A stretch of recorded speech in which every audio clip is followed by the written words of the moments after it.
बिस्मिल्लाहिर्रहमानिर्रहीम। आज हमने बात करनी है एक बहुत ही इम्पोर्टेंट टॉपिक के बारे में, जिसमें से बहुत सारे क्वेश्चंस आते हैं और बनते हैं। और हर किस्म के टेस्ट में, चाहे वो एमफिल पीएचडी का हो या पंजाब पब्लिक इंस्टीट्यूशन का हो, अगर केमिस्ट्री के रिलेटेड है तो इनऑर्गेनिक केमिस्ट्री में मोस्ट इम्पॉर्टेंट टॉपिक जो है वो डी ब्लॉक एलिमेंट्स या ट्रांजिशन एलिमेंट्स। तो सबसे पहले मैं ट्रांजिशन एलिमेंट्स की बात करता हूँ कि जो पीरियोडिक टेबल है हमारे पास, उसमें एक एस ब्लॉक एलिमेंट है जिसमें ग्रुप 1A और 2A आते हैं। लेटेस्ट पीरियोडिक टेबल के मुताबिक टोटल 18 ग्रुप्स हैं, उनमें से फर्स्ट और सेकंड एस ब्लॉक एलिमेंट्स हैं। 13 से लेकर 18 तक ये पी ब्लॉक एलिमेंट्स हैं, और दरमियान जो है 3 से 17 तक 3 से 12 तक ये डी ब्लॉक एलिमेंट्स कहलाते हैं। पीरियोडिक टेबल में दो तरह के ट्रांजिशन एलिमेंट्स, दो तरह की सीरीज में इनको डिवाइड किया गया है। एक आउटर ट्रांजिशन, याद रखिएगा, डी ब्लॉक एलिमेंट्स जो है वो आउटर ट्रांजिशन कहलाएंगे, और एफ ब्लॉक एलिमेंट्स में दो रॉज हैं, दो सीरीज हैं जिनको लैंथेनाइड सीरीज और एक्टिनाइड सीरीज कहा जाता है। वो इनर ट्रांजिशन एलिमेंट्स कहलाते हैं। आज हम बात करेंगे chemistry of D block elements की, जो कि आउटर ट्रांजिशन एलिमेंट्स कहलाते हैं। इनका इंट्रोडक्शन देखेंगे और कल इनकी बॉन्डिंग के बारे में एक्सप्लेन करेंगे। अच्छा, मैं आपको थोड़ी सी डिवीजन जो हमारे दरमियान हुई है प्रोफेसर असद साहब और मेरे दरमियान, मैं आपको एडवांस टॉपिक्स पढ़ाऊंगा बीएससी और एमएससी लेवल के, इनऑर्गेनिक के मुतल्लक और अप्लाइड और एनालिटिकल के मुतल्लक। और ऑर्गेनिक के मेजर टॉपिक्स जो हैं वो सारे के सारे एफएससी लेवल के और एडवांस लेवल के वो आपको असद साहब पढ़ाएंगे, बल्कि पढ़ाना नहीं कह सकते, उनके बारे में असद साहब आपको गाइड करेंगे, ऐसा कह लें। या आप उनके साथ उनके बाद डिस्कशन करेंगे ऑर्गेनिक केमिस्ट्री सारे लेवल्स के, एफएससी बीएससी तक, एमएससी, और यहाँ पे मैं आपके साथ डिस्कस करूँगा बीएससी लेवल की इनऑर्गेनिक केमिस्ट्री, एनालिटिकल केमिस्ट्री जो एमएससी लेवल की है, और कुछ जो इम्पॉर्टेंट टॉपिक्स हैं जैसे स्पेक्ट्रोस्कोपी, क्रोमेटोग्राफी, और कुछ इंडस्ट्रियल केमिस्ट्री के जो टॉपिक हमारे जो सिलेबस में शामिल हैं उनके बारे में। तो आज मैंने सेलेक्ट किया, ये हम डी ब्लॉक एलिमेंट की पूरी रिवीजन करनी है आपने बीएससी लेवल पे। अच्छा, इसके लिए जो बुक आप कंसल्ट कर सकते हैं, अगर आपके पास कोई जीरी टुल्ली की बुक मौजूद है तो वो अच्छी बुक है, उसमें अच्छा ट्रांजिशन। एक कोऑर्डिनेशन केमिस्ट्री की बुक फ्रेड बसालो की है, फ्रेड बसालो, उसमें कोऑर्डिनेशन केमिस्ट्री के बड़े अच्छे जो है वो कॉन्सेप्ट्स दिए गए हैं। इसके अलावा बीएससी लेवल की इनऑर्गेनिक केमिस्ट्री, चाहे डॉक्टर हकमाल भट्टी साहब की देख लें, चाहे स्नॉलर साहब की देख लें, दोनों ही अच्छी हैं, अच्छी चीज़ें इसमें आपको मिलेंगी, नॉलेज में इजाफा होगा और नॉलेज रिवाइज भी होगा। मैं यहाँ पे नॉलेज रिवाइज होने का जिक्र कर रहा हूँ क्योंकि आप सब माशाल्लाह अच्छे नॉलेज के हामिल हैं, सिर्फ रिवीजन की ज़रूरत है और थोड़ा सा टाइम देने की ज़रूरत है। और इसके अलावा डॉक्टर हकमाल भट्टी साहब की एमएससी लेवल की भी एक बुक इनऑर्गेनिक केमिस्ट्री आई हुई है, अगर आपको कहीं ऑनलाइन वो मिले या आपके पास हार्ड फॉर्म में हो तो उसको भी कंसल्ट कर सकते हैं। आज मैंने आपके साथ डिस्कशन करनी है डी ब्लॉक एलिमेंट्स की। तो इसमें सबसे पहला पॉइंट ये है कि आपने ये याद रखना है कि आउटर ट्रांजिशन कौन से हैं, इनर ट्रांजिशन कौन से। इनर ट्रांजिशन एलिमेंट्स जो है वो डी ब्लॉक एलिमेंट्स कहलाते हैं, जिनमें जो है 3 से 4 ट्रांजिशन सीरीज जो है वो शामिल हैं। सबसे पहली ट्रांजिशन सीरीज, इसको 3D सीरीज कहते हैं। 3D सीरीज इसलिए कहते हैं कि इसमें जो 3D ऑर्बिटल जो है इन प्रोसेस ऑफ कंप्लीशन होगा। तो ये इलेक्ट्रॉनिक कॉन्फ़िगरेशन इसमें जो है वो scandium, titanium, vanadium, chromium, manganese, iron, cobalt, निकल, कॉपर और जिंक है। इसमें आपने इलेक्ट्रॉनिक कॉन्फ़िगरेशन में आप ये देखें कि 1s2 2s2 2p6 3s2 3p6 के बाद 3d और 4s की एनर्जी में जो डिफरेंस है आप जानते हैं कि 4s की एनर्जी क्योंकि कम है इसलिए इसको पहले फिल किया जाएगा। फिलिंग के हवाले से पहले 4f आएगा, लेकिन इलेक्ट्रॉनिक कॉन्फ़िगरेशन लिखते हुए आमतौर पर हम ये वो न्यूमेरिकल जो न्यूमेरिक सीक्वेंस को रखते हुए 4s को बाद में लिख रहे हैं। तो 4s में 2 इलेक्ट्रॉन आएंगे, फिर डी में 1 इलेक्ट्रॉन आएगा। यहाँ पे डी में एक इलेक्ट्रॉन ऐड होता जाएगा, टाइटेनियम में 2 3। तो क्रोमियम की अब नॉर्मल ऐसे है कि याद रखिएगा कि हाफ फील्ड ऑर्बिटल हो या कंप्लीटली फील्ड हो वो ज़्यादा स्टेबल होते हैं बनिस्बत इनके करीब तरीन दूसरे जो है कॉन्फ़िगरेशन। तो डी में टोटल 10 इलेक्ट्रॉन आ सकते हैं। तो डी में अगर 4 आ जाते हैं तो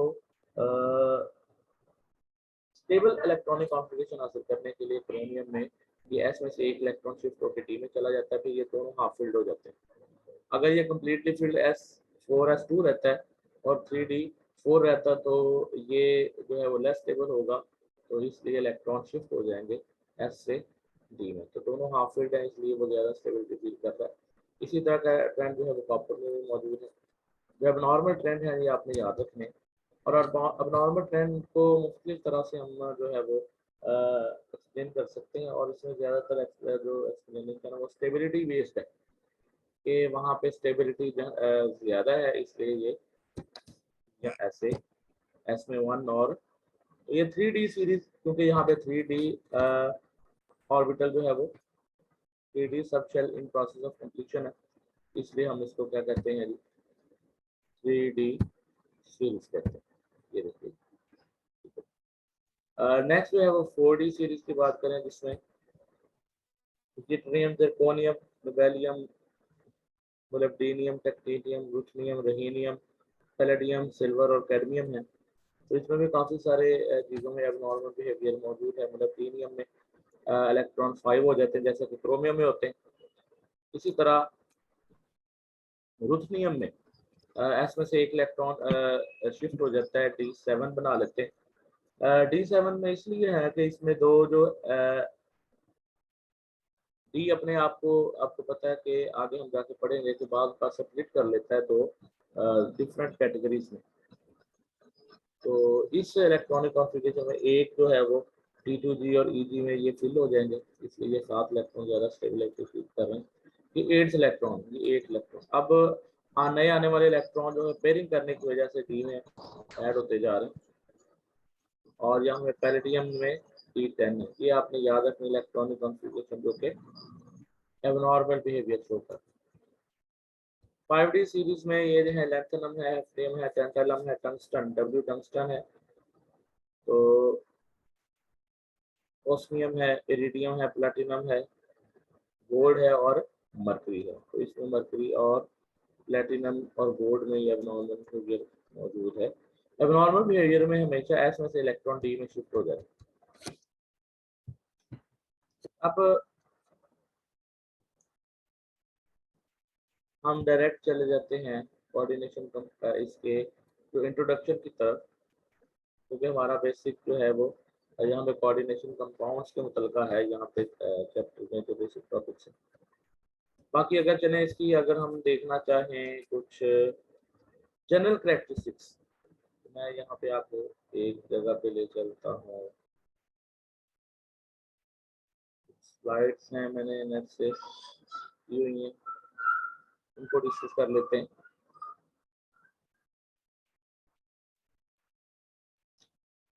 अच्छा, ये मैं अब न्यूज़ शेयर करने लगा हूँ।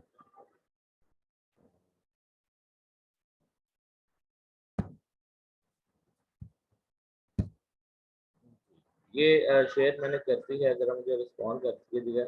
इंट्रोडक्शन टू ट्रांजिशन एलिमेंट्स की कुछ स्लाइड्स हैं,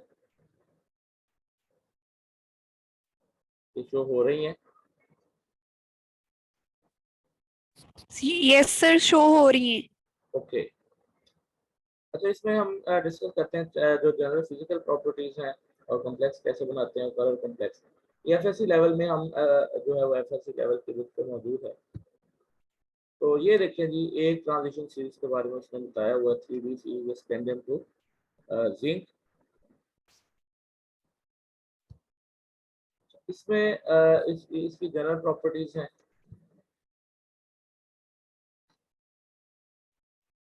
इनकी तमाम की फिजिकल प्रॉपर्टीज सेम होती हैं, हाई मेल्टिंग और बॉइलिंग पॉइंट होते हैं, क्योंकि मेटल्स हैं और मेटल्स में लार्ज साइज होने की वजह से इनके दरमियान बॉन्डिंग फोर्सेस काफ़ी ज़्यादा है। डेंसिटीज भी हाई होती हैं, क्योंकि मेटेलिक आयन में जो है वो जो डिस्टेंस है एटम्स के दरमियान बहुत कम है। वेरिएबल ऑक्सीडेशन स्टेट शो करते हैं, कलर्ड आयन बनाते हैं वाटर। याद रखिए एक बात कि एक थर्ड बी ग्रुप और सेकंड बी ग्रुप के एलिमेंट जो है वो कलर्ड आयन नहीं बनाते, थर्ड बी और सेकंड बी, इसलिए इनको हम नॉन टिपिकल ट्रांजिशन एलिमेंट्स कहते हैं। या हम टिपिकल ट्रांजिशन एलिमेंट्स के साथ इनकी कैरेक्टरिस्टिक्स मैच नहीं होती। वैसे तो इनकी इलेक्ट्रॉनिक कॉन्फ़िगरेशन के हवाले से ये होने चाहिए ट्रांजिशन एलिमेंट्स, लेकिन कुछ कैरेक्टरिस्टिक जैसे कलर फॉर्मेशन वो इसमें शामिल, जिंक में, कैडमियम, मरकरी में, और इसके अलावा स्कैंड्रियम जिथ्रियम वगैरह में ये फॉर्मेशन नहीं है, तो इसके हम ये कहते हैं ये non typical transition element. Question आ सकता है नॉन टिपिकल ट्रांजिशन एलिमेंट्स कौन कौन से ग्रुप्स हैं, तो याद रखना अपने थर्ड बी और सेकंड बी।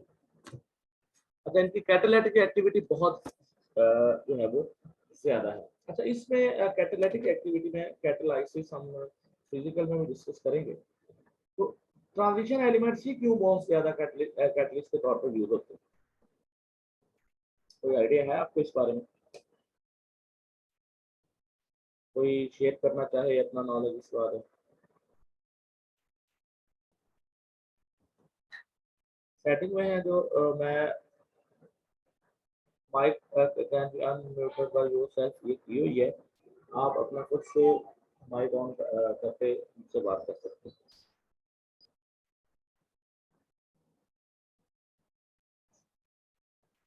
जी, आने की बात करना चाहता है जी?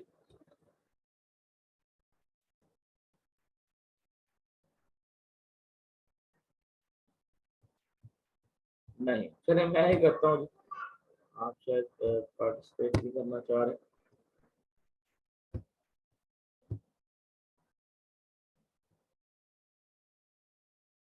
अच्छा, इनकी कैटालिटिक एक्टिविटी इसलिए है कि एक कैटलिस्ट की कैटालाइसिस की एक थ्योरी है जिसमें हम ये कहते हैं कि जो भी कैटलिस्ट होगा उसके पास एक एक्टिव साइट होगी जहाँ पे वो रिएक्टिव मॉलिक्यूल्स को एक साइट मुहैया करेगा रिएक्ट करने के लिए। तो जो क्रिस्टल स्ट्रक्चर होता है मेटल का और खास तौर पर ट्रांजिशन मेटल्स का, तो वो जो एटम्स के दरमियान गैप्स होते हैं वेल्स की तरह काम करते हैं, वो एक वेल्स की तरह काम करते हैं। तो जो मॉलिक्यूल रिएक्ट करना चाहते हैं,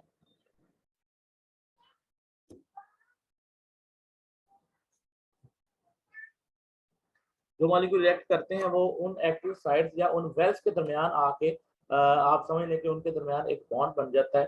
तो तब तक वहां से बॉन्ड टूटता नहीं है जब तक वहां से वो प्रोडक्ट में चेंज नहीं हो जाते। तो इसलिए इनकी कैटालिटिक एक्टिविटी इनके दरमियान जो मेटालिक क्रिस्टल में एटम्स के दरमियान जो डिस्टेंस होता है उसकी वजह से इनकी कैटालिटिक एक्टिविटी बहुत ज्यादा होती है। बाकी मेटल्स आप सोच रहे होंगे तो बाकी मेटल्स क्यों नहीं है, तो बाकी मेटल्स बहुत रिएक्टिव हैं। कैटलिस्ट की एक ये कैरेक्टरिस्टिक्स भी है कि वो केमिकली रिएक्ट नहीं करना चाहिए उसके साथ। तो अगर आप मैग्नीशियम एल्यूमिनियम वगैरह को, जो एल्यूमिनियम बहुत जगह होता है कैटलिस्ट के तौर पर यूज होता है, लेकिन अगर आप बात करें सोडियम और मैग्नीशियम क्यों नहीं होते, तो सोडियम और मैग्नीशियम तो खुद से रिएक्टिव हैं, इसलिए वो कैटलिस्ट के तौर पर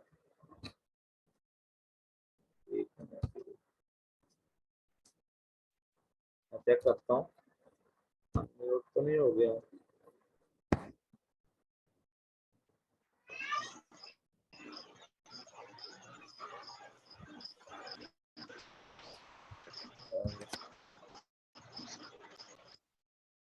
जी, अब आवाज आ रही है? आवाज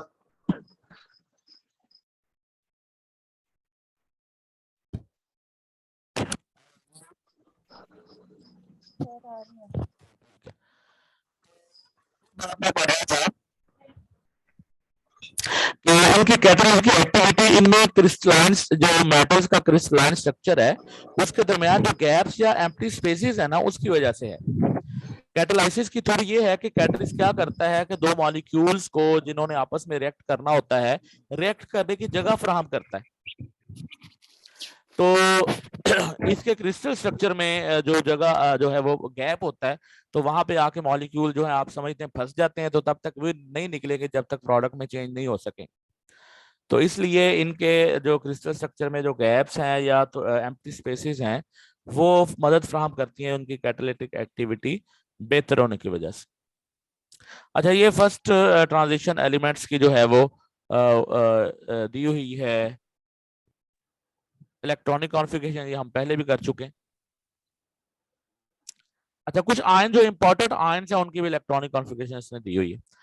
अब आमतौर पर जब भी आयन्स में तब्दील होते हैं 3D सीरीज के एलिमेंट्स, तो सबसे पहले एस में से इलेक्ट्रॉन जो है वो शिफ्ट होता है, एस में से इलेक्ट्रॉन रिमूव होता है। तो एस में से इलेक्ट्रॉन रिमूव होने के बाद अगर क्रोमियम 3 है, तो क्रोमियम की इलेक्ट्रॉनिक कॉन्फ़िगरेशन हमने 4s1 और 3d5 पढ़ी है। तो 3 अगर इलेक्ट्रॉन रिमूव होने तो एक एस में से होगा, बाकी 2 जो होंगे वो डी में से होंगे। बहरहाल ये सिंपल सी बात है, एफएससी की बुक में भी ये मौजूद है। ये कुछ प्रोटॉन नंबर्स और उसके इफेक्टिव न्यूक्लियर चार्ज बताए गए हैं। इफेक्टिव न्यूक्लियर चार्ज जो है वो मैं बॉन्डिंग में आपको जब तफसील में जाना है, तो ये इफेक्टिव न्यूक्लियर चार्ज मैं आपको इफेक्टिव एटॉमिक नंबर उसका उधर डिस्कस करेंगे, उसमें से क्वेश्चन आता है। अच्छा, इसमें स्ट्रॉन्ग मेटालिक बॉन्ड है, लॉट ऑफ इलेक्ट्रॉन्स होते हैं, इसलिए मेटालिक बॉन्ड बहुत स्ट्रॉन्ग है।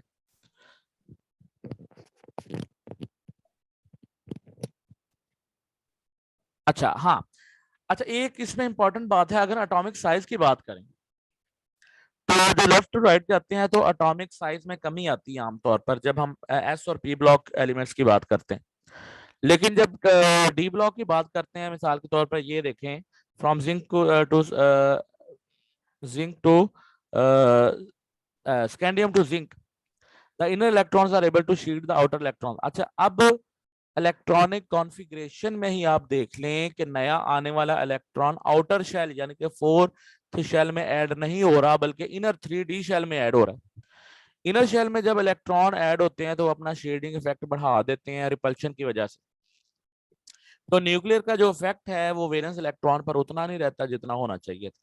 तो आप जिन्हें बात ये याद रखनी है, एस और पी ब्लॉक में जो कम होना है एटॉमिक साइज वो ज्यादा बिल्कुल अपेरेंट है, वाजे है।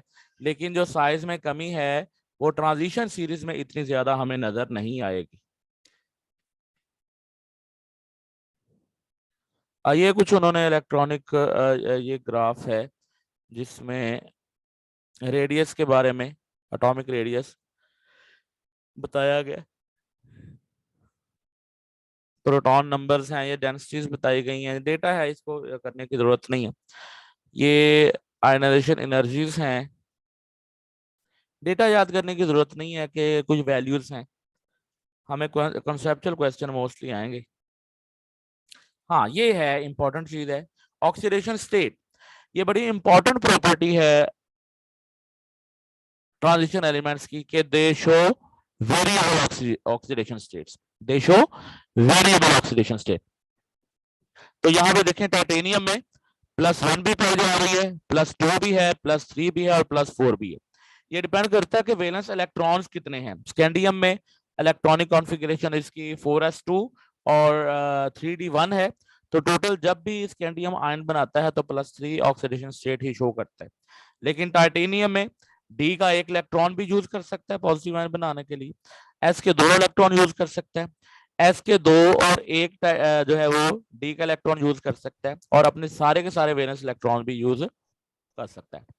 तो ये आपने यहाँ पे याद रखने के मैक्सिमम ऑक्सीडेशन स्टेट कौन सा 3D सीरीज में एलिमेंट शो कर रहा है, और वो कौन सा है जनाब, मैंगनीज।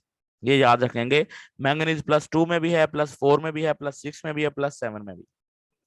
मोस्ट फ्रीक्वेंटली जिसमें पाया जा रहा है उसमें उसने मेरा दायरा लगाया हुआ है, मोस्ट फ्रीक्वेंटली जिस ऑक्सीडेशन स्टेट में पाया जाता है। KMnO4 मैंगनीज का एक कंपाउंड है जिसमें मैंगनीज की +7 होती। ये ऑक्सीडेशन स्टेट है, इसका डेटा आप जहन में रखेंगे कि कौन कौन सा एलिमेंट जो है वो कौन कौन सी ऑक्सीडेशन स्टेट शो कर सकता है। यहाँ पे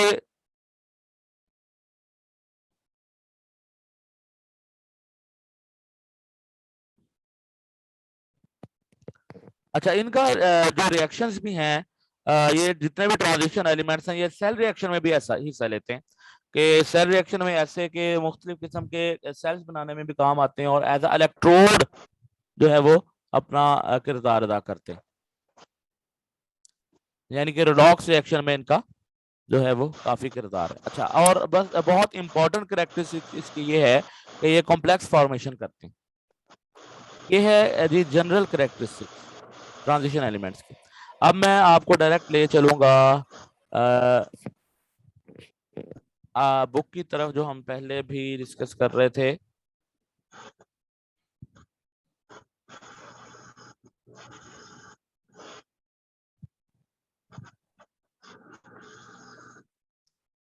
ये अब हम डायरेक्टली जा रहे हैं जी कॉम्प्लेक्स फॉर्मेशन और कोऑर्डिनेशन फॉर्मेशन की तरफ, कोऑर्डिनेशन कंपाउंड फॉर्मेशन की तरफ। अच्छा, ये एक इंपॉर्टेंट चीज है डबल साल्ट और कोऑर्डिनेशन कंपाउंड के बारे में। अच्छा, कोऑर्डिनेशन कंपाउंड या कॉम्प्लेक्स कंपाउंड के दो पार्ट होते हैं जनाब। एक एनाइन, पहली बात तो ये है कि ये लाजमी आयोनिक होते हैं। ये क्या होते हैं जी? आयनिक कंपाउंड होते हैं। आयनिक कंपाउंड में आपको पता है दो रेडिकल्स होते हैं या दो आयंस होते हैं, पॉजिटिव आयन और नेगेटिव आयन। तो कोऑर्डिनेशन कंपाउंड में एक पॉजिटिव या नेगेटिव में से एक कॉम्प्लेक्स आयन होगा या दोनों ही कॉम्प्लेक्स आयन होंगे। कॉम्प्लेक्स की डेफिनेशन हम क्या करेंगे समझने की जरूरत है कि एक कॉम्प्लेक्स मॉलिक्यूल, कॉम्प्लेक्स कंपाउंड या कॉम्प्लेक्स आयन एक ऐसी स्पीशी है जिसमें एक मेटल आयन या एटम जो सेंट्रल एटम होगा और बहुत एक से ज्यादा न्यूट्रल मॉलिक्यूल्स या नेगेटिव आयंस उसके साथ कोऑर्डिनेट कोवलेंट बॉन्ड के जरिए अटैच होंगे और ये वन यूनिट की तरह एक्ट करेगा, एक यूनिट की तरह।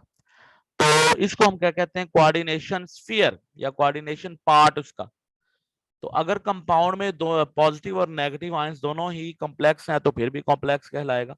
अगर एनायन या केटायन एक कॉम्प्लेक्स है फिर भी उसको कोऑर्डिनेशन कंपाउंड या कॉम्प्लेक्स कंपाउंड कहेंगे। तो कॉम्प्लेक्स कंपाउंड की निशानी या शर्त क्या है? नंबर 1, सेंटर में जो है वो मेटल एटम या आयन होना चाहिए और उसके साथ एक से ज्यादा मॉलिक्यूल एटम या आयंस कोऑर्डिनेट कोवलेंट बॉन्ड के जरिए अटैच होने चाहिए। ये एक एग्जांपल है कॉपर NH3। अब जो कोऑर्डिनेट कोवलेंट बॉन्ड के जरिए अटैच होंगे सेंट्रल एटम के साथ जो मॉलिक्यूल्स, अब कोऑर्डिनेट कंपाउंड कोवलेंट बॉन्ड बनाने के लिए जरूरी है कि उनके पास एक लोन पेयर मौजूद हो। तो इनका नाम हम रखेंगे जी लिगेंड्स। ये एटम या एटम ग्रुप ऑफ एटम, इनको हम क्या कहेंगे? लिगेंड्स। अब इस आयन पर कोई सा भी चार्ज हो सकता है, प्लस भी हो सकता है, माइनस भी हो सकता है और नो चार्ज यानी कि ये न्यूट्रल भी हो सकता है। अच्छा, अब कॉम्प्लेक्स आयन या कॉम्प्लेक्स मॉलिक्यूल जो है, कॉम्प्लेक्स कंपाउंड जो है वो हर किस्म के मिनरल्स में भी पाई जाती हैं, बहुत सारे मिनरल्स में, और ये जो है वो लिविंग ऑर्गेनिजम्स में भी मौजूद होती हैं। अच्छा, डिफरेंस है जी। डबल साल्ट क्या होता है? डबल साल्ट ऐसे बनता है कि दो साल्ट्स को के जो सैचुरेटेड सॉल्यूशन इक्विमोलर मिक्स कर देते हैं। जब आप उसको करते हैं, एवेपोरेट करते हैं, तो आपके पास क्या होता है? दोनों साल्ट्स एक ही क्रिस्टलाइन स्ट्रक्चर में आ जाते हैं। तो इसको हम क्या कहते हैं? Double salt. ये मिसाल के तौर पर अमोनियम सल्फेट, फेरस सल्फेट जिसका नाम मोहर साल्ट है, ये एक डबल साल्ट है। अब डबल साल्ट की निशानी ये है कि जब इसको आयोनाइज करेंगे तो ये फेरस आयन सेपरेट हो जाएगा, सल्फेट आयन सेपरेट हो जाएगा, अमोनियम आयन सेपरेट होगा और ये सल्फेट आयन भी सेपरेट हो जाएंगे, सारे के सारे आयन आयोनाइज हो जाएंगे।